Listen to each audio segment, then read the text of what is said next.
Sa episode na to, dadayo tayo sa isa sa pinakamalamig na lugar dito sa Mountain Province, kung saan ang hamog ay parang ulap na bumababa at ang lamig ay talagang tagos hanggang buto. Hindi lang ito simpleng camping trip. Kasama natin dito ang mga bago nating kaibigan, ang solid at masayang tropa ng Team Istokwa. Yun lang yung update natin. Paano ako nalagay sa ganitong sitwasyon? Yun yung aabangan. Kaya tara, ako si Jason. At kung gusto mo ng mga ganitong adventure, panoorin mo ng buo ang episode na to. Mula Lingonan, Valenzuela ay babiyahe tayo papuntang San Rafael, Bulacan. Dito sa may Shell gas station sa dulo ng Plaridel, Bulacan bypass road para kitain yung kasama natin. Good morning mga idol. Andito tayo sa dulo ng bypass. Galing ako ng MacArthur. So bali dito yung meet up point namin ng kausap kong kasama papunta ng camping site. So ito dala natin motor. So wait natin na siya na dumating dito para take off tayo papunta na Mountain Province. Mula Shell San Rafael, Bulacan ay babiyahe kami ng 151.8 km papuntang Santa Fe, Nueva Vizcaya para kitain naman yung dalawang kasama namin.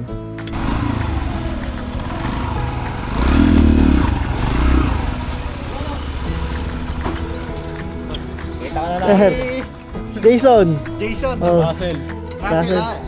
Kita na namin di kanina eh. Tapos, kayo pala yan, sabi ko si... Magkano kami, nagpe-pair kami, hindi kami makapag-pair nung ano eh. Nag-pair tayo naman. Ay, sige. Kasi habang naghihintay tayo sa kanila. Aturo tayo.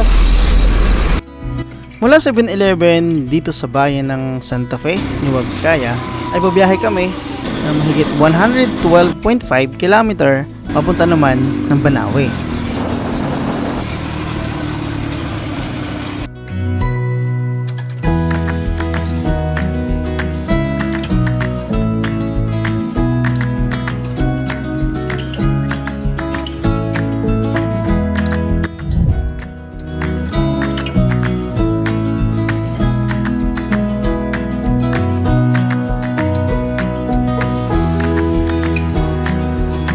Mula naman dito sa Banawe ay babiyahe kami na humigit kumulang 58.6 km papunta ng Lake Tofu kung saan doon kami magka-camping.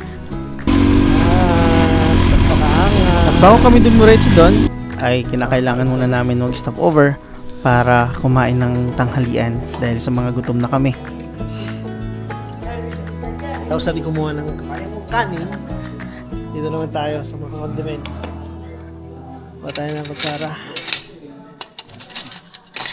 Rice. Rice terraces. Rice!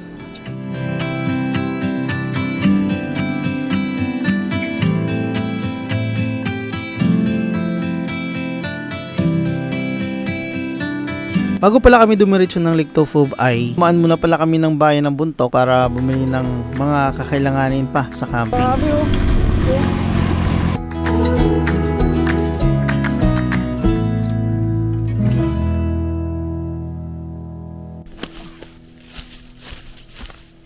At pagkadating natin dito sa Lake Tofu, sinet up na natin yung ating tutulugan.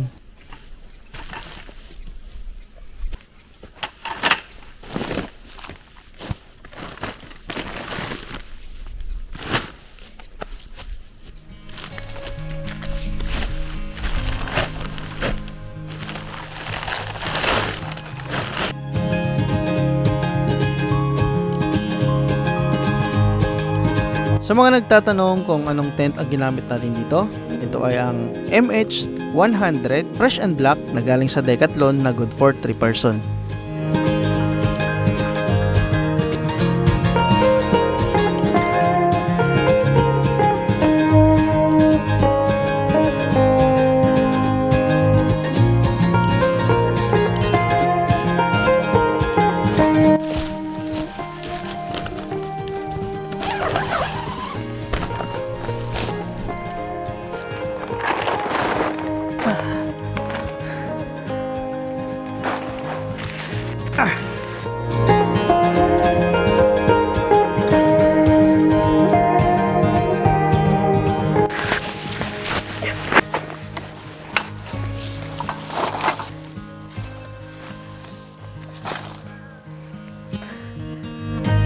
Sir Jason from Valenzuela. Valenzuela. May YouTube.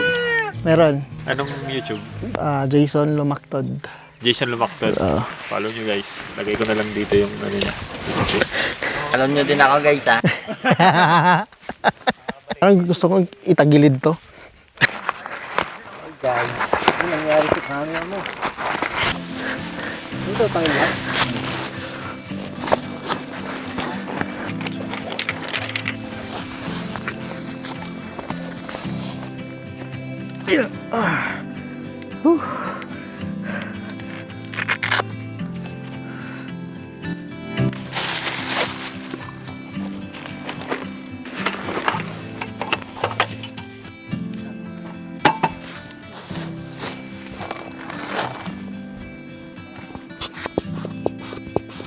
Magsit na tayo.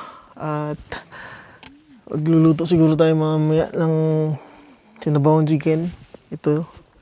Susututin natin mamaya. May mga buhangin pa itong mga ano natin. Kaya tignan natin mamaya to. So, yun lang muna. Bawasan mo rin. Karating mo lang? Karating mo lang?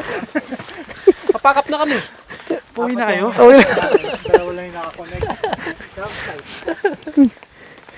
Kala ko direct, ano, yung parking. Kung may paddle ako. Motor pwede makapasok kasi Ah. nasa isip ko Tapos sabi kung mo, meron naman, hindi, wala naman sa nakapag- bakit lang yung ano. Hindi nanonood to. Hindi nanonood. Pangalan mo sir? Bushman, ay Jason. Ay, Maki. Ay, may Katukayo ko to. Jason din. Ah, siya yung ano. Valenzuela. Ikaw. Valenzuela. Bulacan. Patunay na dito sa Cordillera ay mamamangha ka talaga sa mga nakikita mo. Katulad dito. Isa itong mossy forest na mayroong katabing lake. Na katulad sa akin, talagang pag first time mo dito, mapapawaw ka sa ganda.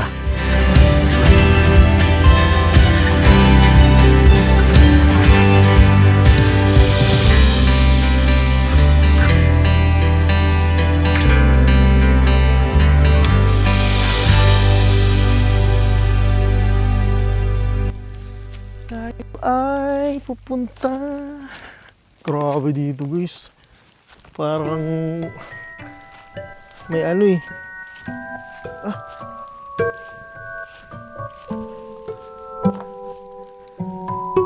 Saan ba daan dito? Yung hamog dito para siyang maambon. Kaya parang ano,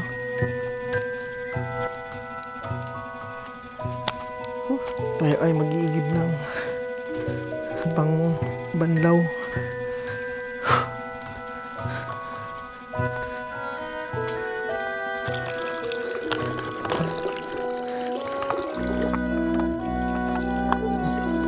Sabi na to.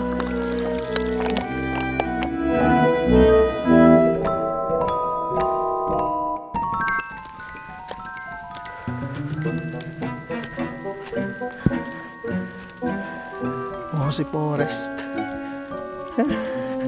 Lupit.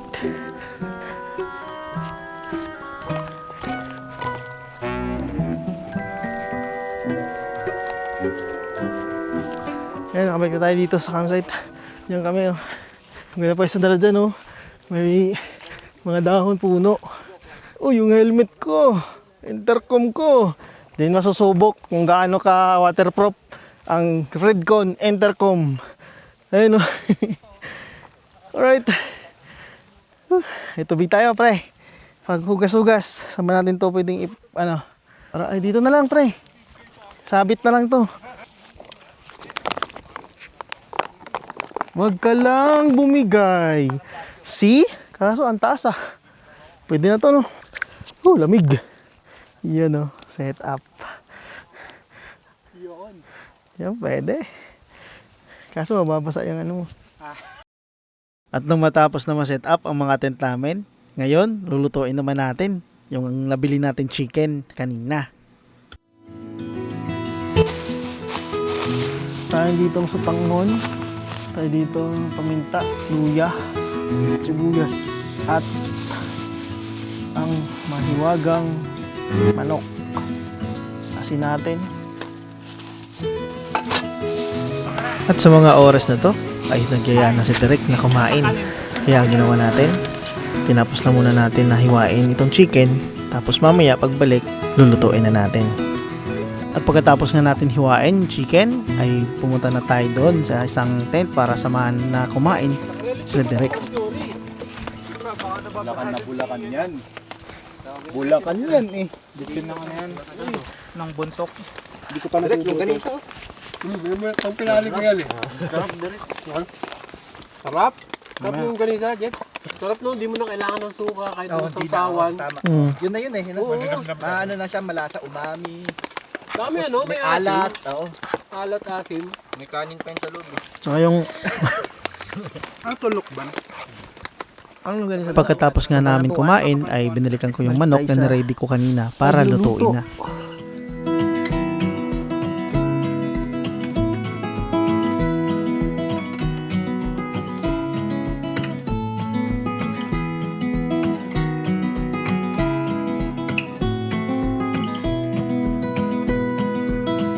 Luto na tayo, luto.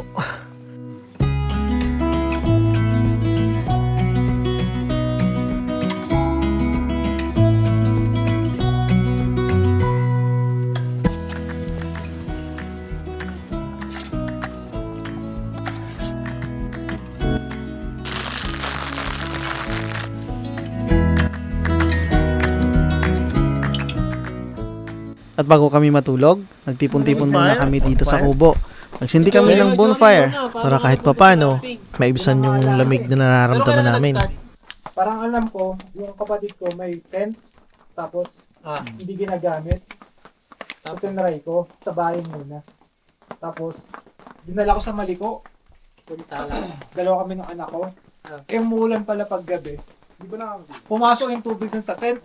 Ay, luma yung tent. Anong pag ano? Parang hindi siya yung ano, hindi siya waterproof. Oh, parang ano, expired na. tent. Kasi yun, naganap ako sa ano, YouTube, ng mga nagka-camping. Diyan ba talaga na nagka-camping no? Last year, nag-camping kami. Sa may Cotto Mines, una namin. Last year. Yung kasama ko yung asawa ko, saka yung kapatid niya, kaibigan ko. Kung tumayos kayo. Cotto Mines. Yun ang una. Tapos, mahilig din talaga ako sa outdoor talaga. Outdoor talaga Ano ako. activity mo dati nung hindi ka pa nagka-camping? Activity. Basta outdoor. Mga akit ng bundok. Lumubundok ka din. Dati. Bakit bahay? Pwede, outdoor din yan. Minsan akyat, minsan gapang, no? Parang ano na yun nagkasunod-sunod na Nakaka-addict Kasi pag talagang hilig mo din talaga yun. Oo. Ganun daw talaga pre, pagka mga 30, 40. Gusto na ng katahimikan. Nag-aalap pa ng peace, no? Oo. Ina-encourage ko yung mga kaibigan ko na mag-camp. Hindi mo kailangan ng mag-armong gamit. Ako na nga bahala mag-provide eh. Sumama lang kayo. Hindi talaga matuloy-tuloy. Kasi akala nila, napapanood kasi nila yung mga modern eh. Yung Oo, yung magagapoy mga sa... garbo Hindi kasi setup. hindi naman ganyan. Panoorin nyo yung mga pinapanood. Yung parang nilipat mo lang yung bahay mo, convenient na dun lahat. No. Nati-discourage to ng iba, no? So, Kasi ang mahal naman pala nung mag-camping. Ganun.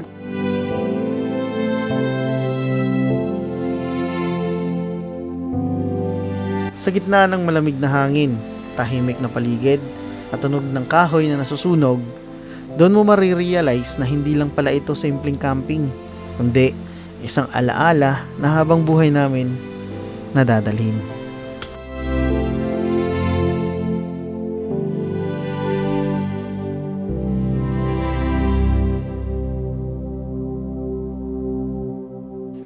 At pagkatapos ng masayang kwentuhan, ngayon naman, oras na ng pahinga. Balahibo ko. Ayan, prepare tayo para matulog. Ang oras ay alas 10 na. Alas 10 na ng gabi.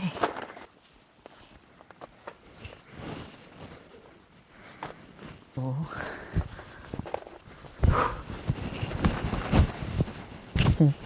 Yun yung tsura natin. So, tayo ay matutulog na.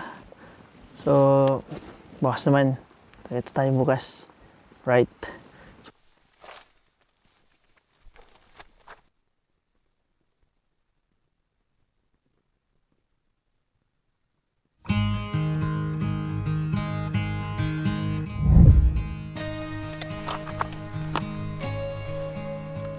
morning. Sarap ng tulog natin guys.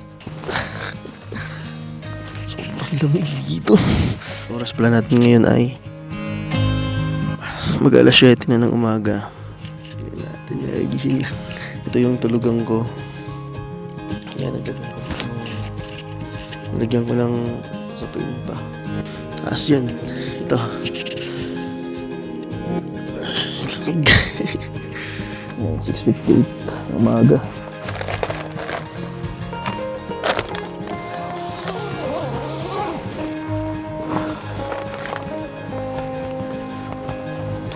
Diba?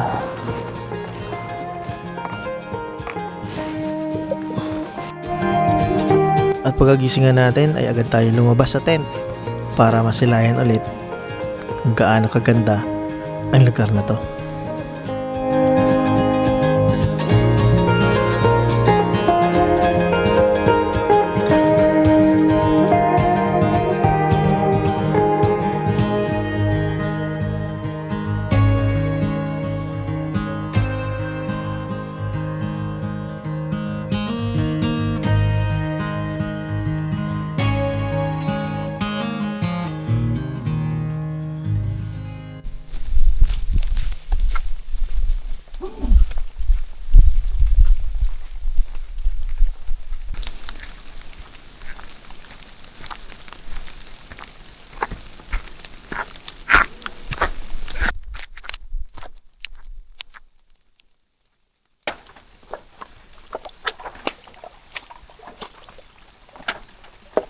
Kaya, morning. Morning po.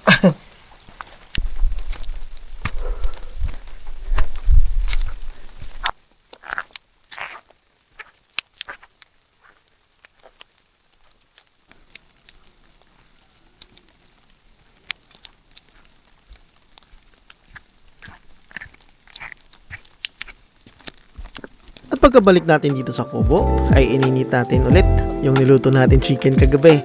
At nagluto na rin kami dito ng aming almusal. Yo.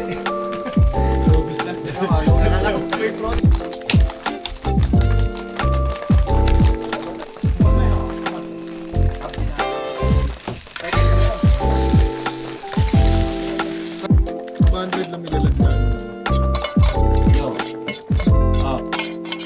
May ano siya. Bro. Star siya po.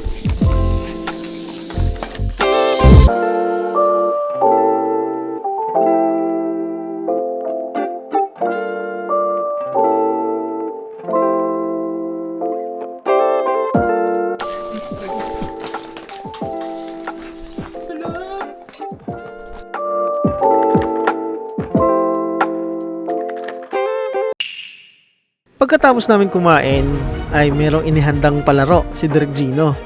Ito ay ang race dito sa bangka na ang mananalo ay makakatanggap ng bagong Fridcon Intercom. At ang kabuuang race ay mapapanood nyo dito sa channel ni Direk Gino. Welcome to Mornang Hot Spring Waterfalls. Marami no? May S eh. Tayo sa muna. 20 minutes na nalakaran daw to. Ayon sa naririnig ko nagsasalita sa likod. Tulas pa bakal. Ano, sulit na sulit yung lakad mo. Kahit may pasok kami bukas, papasok tayo kahit walang tulog. Gumala tayo ng walang tulog eh. Papasok din tayo ng walang tulog. Diba, pre?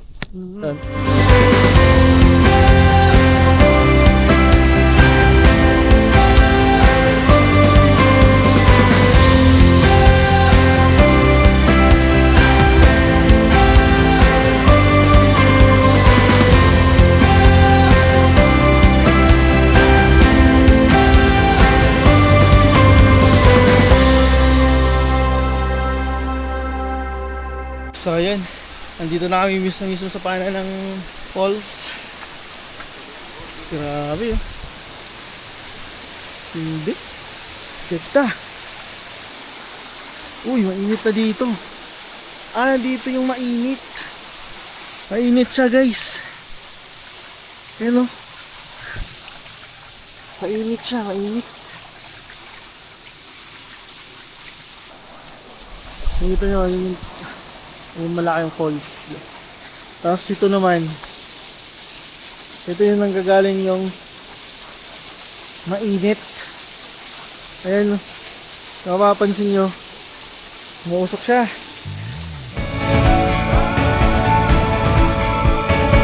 Yun, no? Ganda. So guys,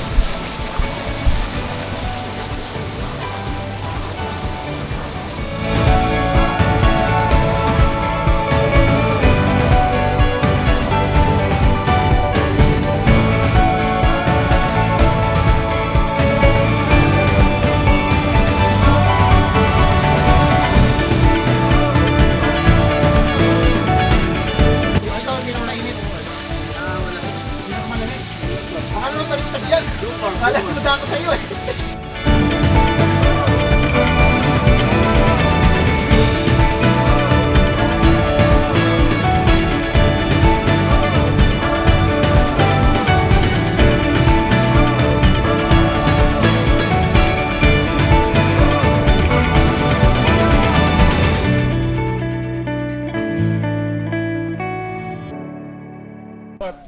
makakita ka ng mga ganitong klaseng forest.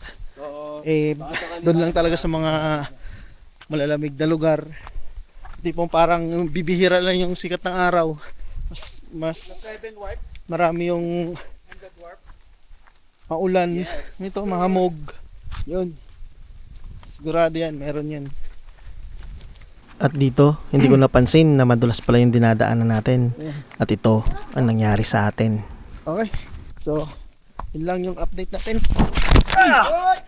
Hindi agad ako nakatayo dahil sa ininda ko talaga yung pagbagsak natin. Buti na lang to the rescue yung dalawang kaibigan natin na si Ras Ventures at si Just Adventures. Salamat sa inyo mga brother.